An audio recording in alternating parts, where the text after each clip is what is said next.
A new study is questioning the efficacy of the Johnson & Johnson vaccine. Master says we lie down, that means we lie down. Ain't no other way about it. Against the highly contagious Delta variant.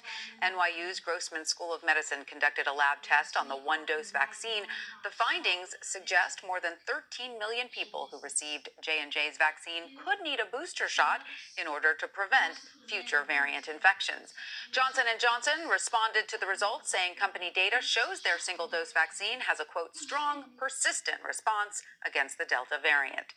The study comes during a spike in newly confirmed cases of coronavirus. The CDC says the Delta variant now accounts for 83% of infections nationwide. And as the COVID-19 death toll climbs among the unvaccinated, there are new calls to action to prevent further spreading. CBS News' Skylar Henry has more. The CDC says Americans are living shorter lives now, due largely to the coronavirus. The agency released new data showing American life expectancy fell 1.5 years in 2020 to an average age of 77.3 years. That's the largest drop since World War II.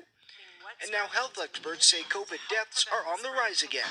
Over the last week, we have averaged 239 deaths per day, an increase of nearly 48% over the prior week. The number of new COVID cases has tripled in the last month to more than 35,000 cases a day.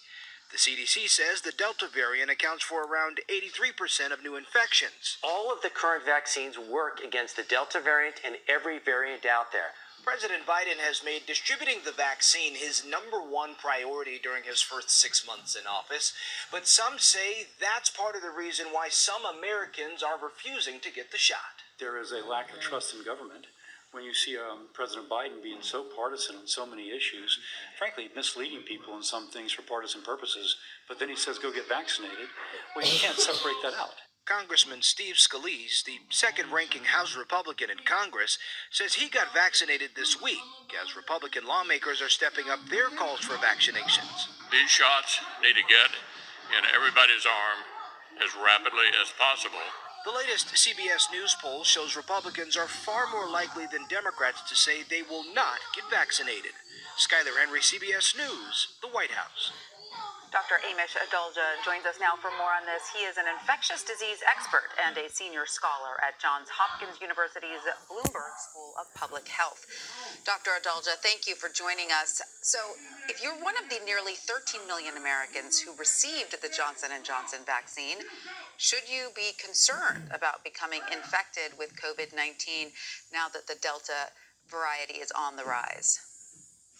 We still need a lot more data to be able to know exactly how the J&J vaccine is going to fare against the Delta variant. We've got some conflicting studies, one that was produced by J&J themselves showing pretty robust protection, and now a new study that was posted on a preprint server showing that there may be some issues with the single-dose vaccine.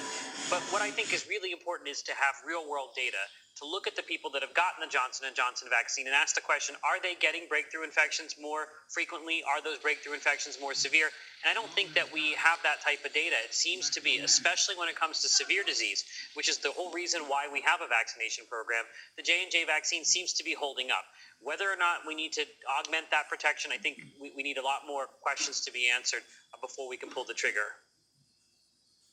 So you're saying the fact that this study was conducted in a lab versus on vaccine recipients sort of in a real-world setting, that might impact the accuracy?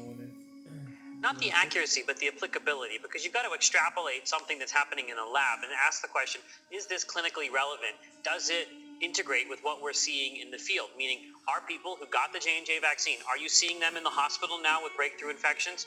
And the answer is really no, because when you go through a hospital, and I was just working in a hospital yesterday and I'll be at one tonight, there really have not